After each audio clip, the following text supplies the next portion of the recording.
Welcome to SpanReads, not your typical rereads podcast, a 17th Shard series where we reread the Cosmere and are giant nerds about it. Today we are talking about the Well of Ascension and the magic. Joining me is Jessie. Hello, I'm Lady Lameness. Ian. Hey, I'm your writer. Matt. Comatose on the forums and Discord. Kadie. Hello, Aon Ene on the forums. Eric. I'm Chaos, hello! And I'm Michelle, or firstRainbowRose. This episode will have spoilers for this book and Final Empire only. We are discussing the magics. Ian, do you want to kick us off? Yes, I will. Because there's like a decent amount of magic system stuff in this book. First, building off of the lore and knowledge we got last book about Alamancy, we got a new metal in this book. Yep. Duralumin, the It's complement to aluminum, which instead of getting rid of your metals, makes you burn all of them at once and get a lot of power out of them. I mean, yeah, it also gets rid of your metals, just in a more potentially dangerous way or helpful way. Boom. We also got a little bit more bronze Alamancy, which when Marsh is teaching Vin bronze in Final Empire, like he alludes to there being more you can do with it than just figuring out which metals are being burned. And so in this book, Vin uses it to detect from Breeze's bronze pulses what emotions he's soothing. Right. And who? Mhm. Which was the one that Marsh specifically challenges her to try. Can you tell where it's pointed to? And she fails, and Marsh is like, good, because if you had been able to do that, I would have been really pissed because it took me forever. And it was fun to see the fruition of that with her being able to identify who it is that it's being pointed to. Yeah. Right. But like I find like being able to like pick up what emotions are being targeted very interesting. And because most of the time we think like, oh, bronze just detects investiture usage. But I'm interested, like, what else can you do with bronze?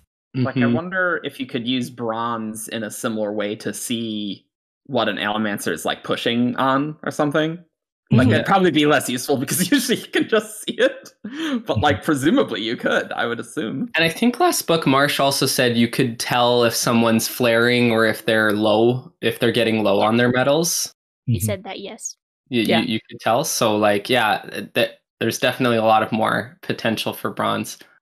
I always like that, too, Vin's realization when, like, Breeze is, I think, targeting Elend or something, and it's like, insecurity, fear, and all these like negative emotions, and it takes her a minute to be like, oh wait, Breeze is a soother, so he's going to be focusing on the opposite of what he wants Elend to be feeling. I like that.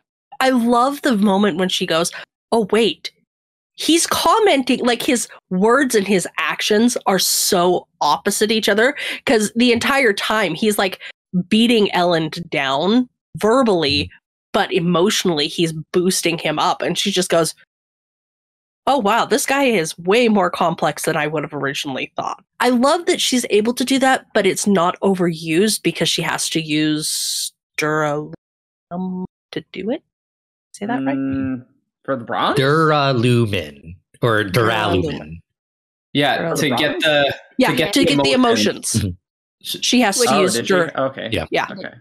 But I did like just Straff commenting, oh, Vin's so powerful, and it's just like, oh, I mean, any Mistborn could do this if they had the metal. Kind of funny. Yeah.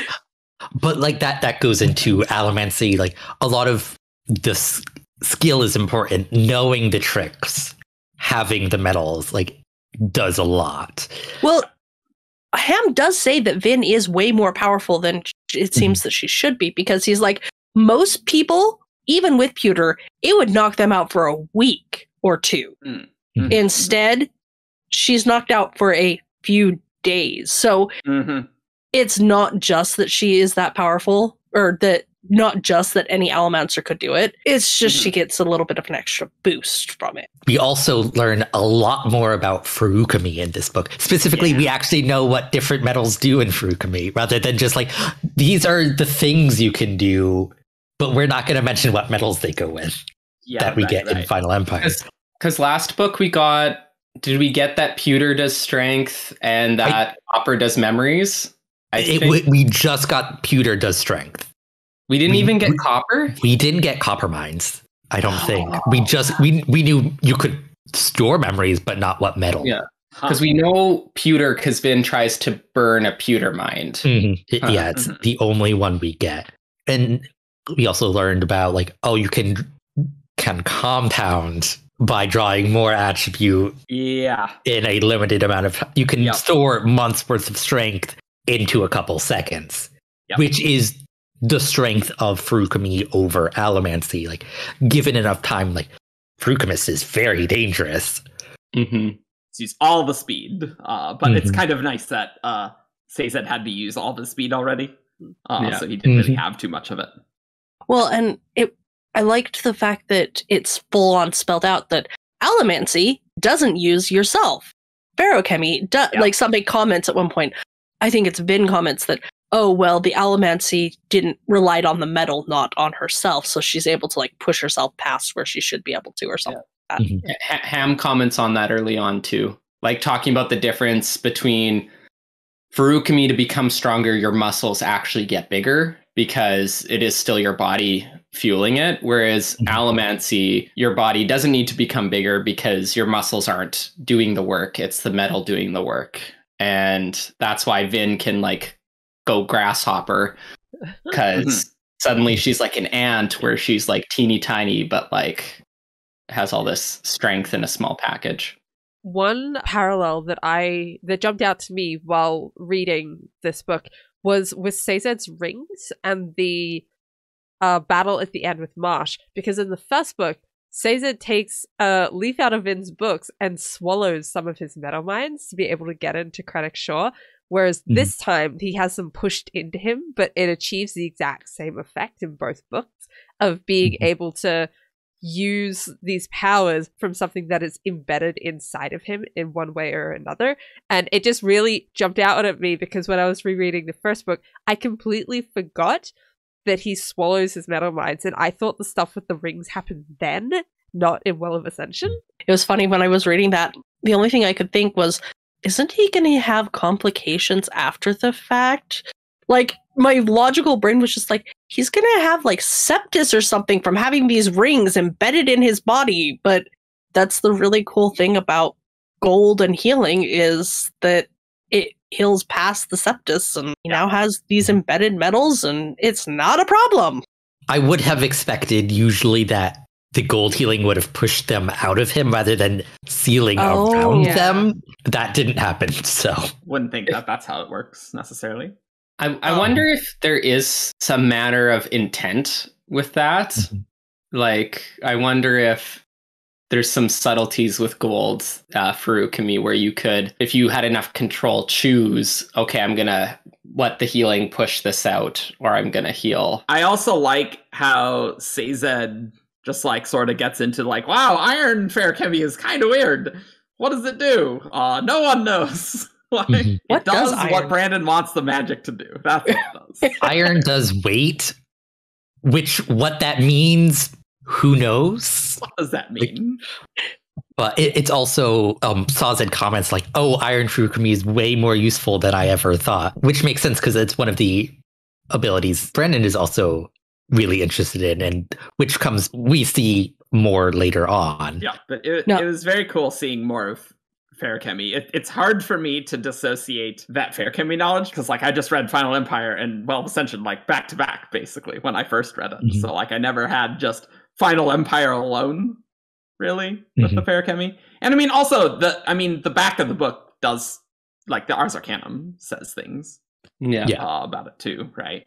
But I love the scene where we see Sazed storing, and just especially, like, the mental acuity. How do you pronounce that word? Mental speed with Zinc. Yeah, where he's like, it took him a second to even process the words that are being, like, that entire scene where he's storing is just so cool to see exactly how much it impacts him. And, like, you would think that he'd get so little out of it, but then you directly see those rings being used, and there's actually quite a bit available for him. Mm-hmm. Oh, mental speed and physical speed is like, those are super overpowered. Like, imagine, those are ridiculous attributes that make you just think, wow, the Lord Ruler really shouldn't have lost in Final Empire if he actually used all of his abilities and he was just completely underestimating them. Even before, like, during when Sazed is defending the gate, it's very impressive what a full Feruchemist can do. Oh, yeah. Oh, my goodness. Yeah.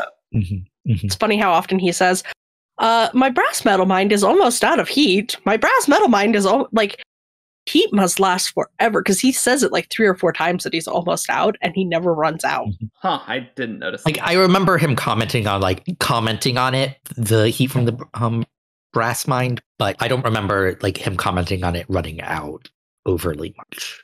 But I think he mentions it at least, I know for sure at least 2 times, but I think it's at least 3. we also like see our first Colos. They get mentioned in Final Empire, but we don't see them until this book. Which great big blue monsters that their skin is always the same size, but they keep growing, and sometimes they split out of their skin, which is kind of gross. Very gross. They are not fun. Mm-hmm. Also, there are random nails in their body. Who knows what that means?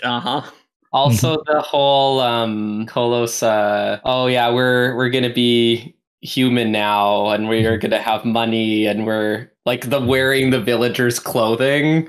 We are human. We will take your city and live in it. Yeah, it's just so creepy from a like. Creepy. Oh, it's just so like. Yeah. The line in Final Empire when they're like, oh, like the Colos armies are mentioned. Like, so, like, what are those? And yeah, they're not nice. They're very not nice. Yeah. Well, and seeing even the payoff, like when they're planning in the Final Empire, they talk about, well, what about his Colos? He has so many Colos. And they're like, oh, no, he won't bring the Colos in except as a last resort because he can't like have them around people. It's like too dangerous. And then you're like, oh, and then Jace marches an army of Colos through the Central Dominance, and you see, the Lord Ruler wouldn't have wanted to have called. You would not want to bring them to Luthadel. No. It'd be a shame if someone brought them to Luthadel.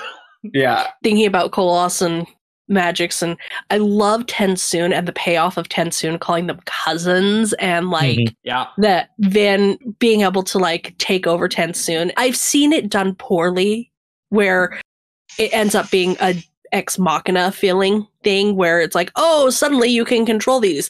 But Brandon does it so well with those that you're just so satisfied when it clicks for Vin, and she's just like, oh, I can control them the same way.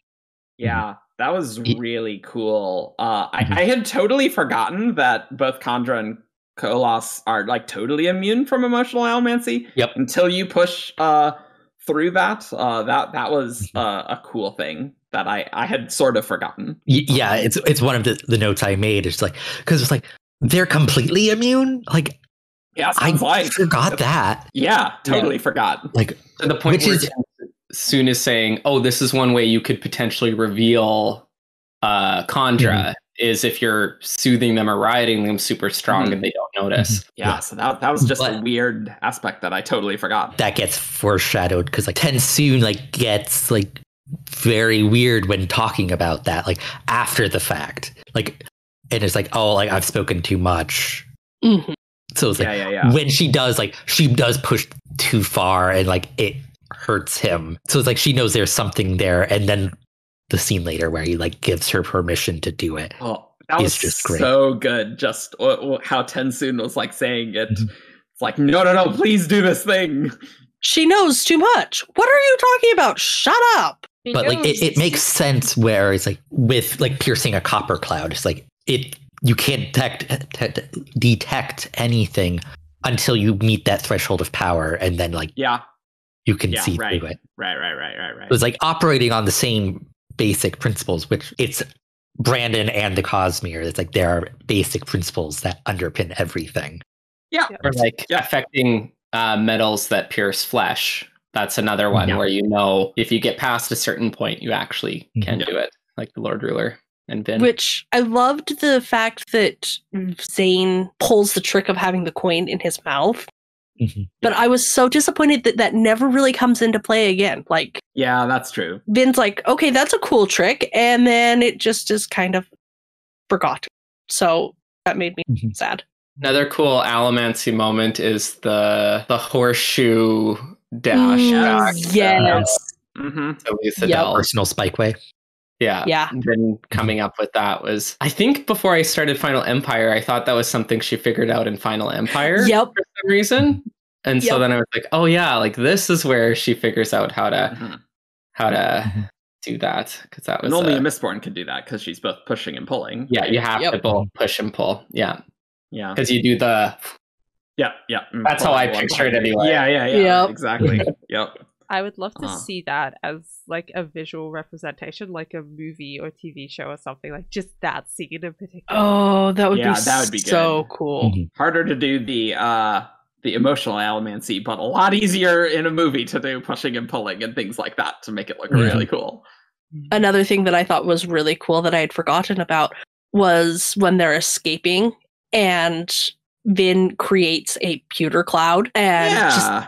like that Yeah. is such a cool concept of just powdered metal that is scattered and then you push on it and it explodes into the air, and Yeah. it almost creates a shield for her that, you know, that she's able to use to deflect weapons and stuff. And it's so cool as a visual concept.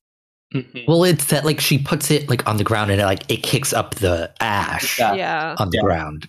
I think that it mentions that there's sparkling in the air, so she pushes on it and it kicks up the ash as well as the Oh, it pewter. kicks up all of it, yeah. Yeah. It stirs up the dust and the ash and the pewter dust. Yeah. Mhm. What I liked about that is it's kind of a extrapolation on what she did to the Inquisitors in book 1, right? Because she Mhm. did the dust in book 1 to blind them momentarily, Mhm. right? Like she did the Right. and so this is kind of like again, it's Vin building on what she's learned before, and one of her strengths, like she gets to be so creative with Alamancy, so it's always cool seeing Yes. the different things that she figures out. Which is interesting because like usually a powerful person relies on their power rather than the tricks. It's the weaker ones that need to rely on tricks. But the fact that like she is powerful and she's like putting in the thought about tricks, it just like makes her unstoppable. Yep, pretty much. We can't delve too much into the Well of Ascension without deep Cosmere stuff. That is true. We've learned. But yes. there is like we have to mention it. There's the Well of Ascension is very powerful. It's interesting that like she has the line where it's like she does use bronze to detect it, like yet another ability of bronze.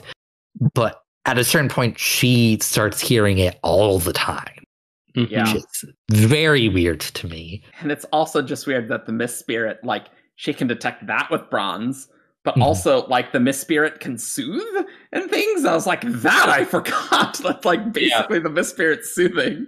Like, Mhm. okay. Well, we don't ever get confirmation one way or the other. Everybody always wonders, are they soothing? But we don't get it's never a like full on. They're always just like, okay, we're trusting. Is this thing soothing me? Mhm. I think But- that's that's I think that's that is important. confirmation. Is like I know Ellen at one point, like Ellen would be smart enough to know is like, yeah, this thing is soothing me, but like it's not confirmed, but it's confirmed.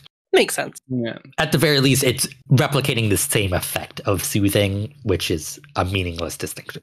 I love the like imagery or the like how Vin's going into the well is described, like how she almost feels like she's being like burned up, and the lead up like throughout the book, how the pulses get stronger and stronger, I think is a really cool device used to build the tension and the anticipation. Mhm.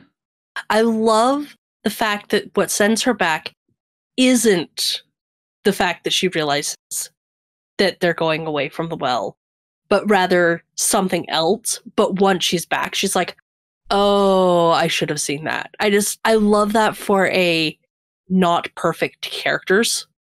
kind of thing. Also that I think for her character moment, it would have been cheapened a bit if the reason she came back was, oh, we're headed the wrong direction. The well is in Luthadel.